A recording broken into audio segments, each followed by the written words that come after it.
You started studying Latin at the age of 10, and you can read French, Aramaic, Hebrew, Greek, and Latin.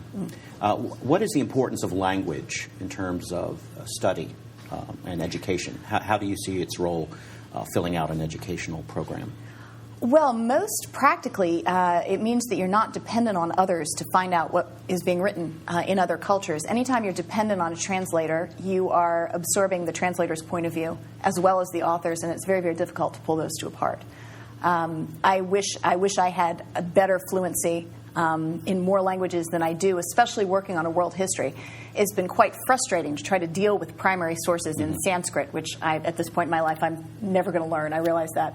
But to try to figure out what's being said there and what's actually there and how much is being imported by the translator is almost impossible to do. One of my professors in grad school said to me, you know what, you always go back to the first methodology you learn.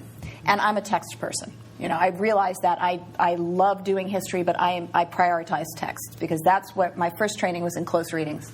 And when I went back to do the stories of ancient civilizations, I realized that what we know about them is the stories. The texts are the earliest thing to history that we have.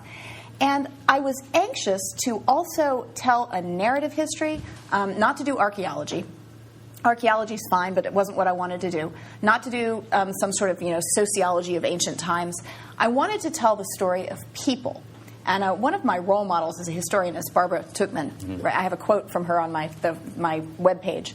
And what she says is that she distrusts historians who make broad, sweeping generalizations about human nature.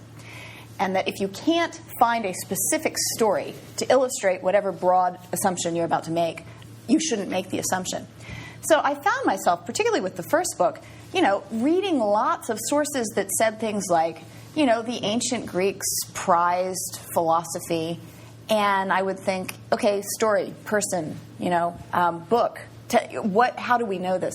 So I was always trying to ground those general assumptions in a story. And when you're working with ancient cultures, there is a limited set of stories, which are very old, which you can use to try to figure out what was actually going on there. It is very rare that I talk to a group of grown-ups who have been through university who remember anything about their world history. It's all American history. And it's so frustrating because you cannot think critically about American history, which is important to us, it's our country, without understanding what's going on in the rest of the world.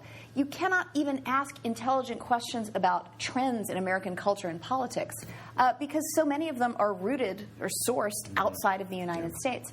You can't think critically about them. You simply have to accept them unless you do global history.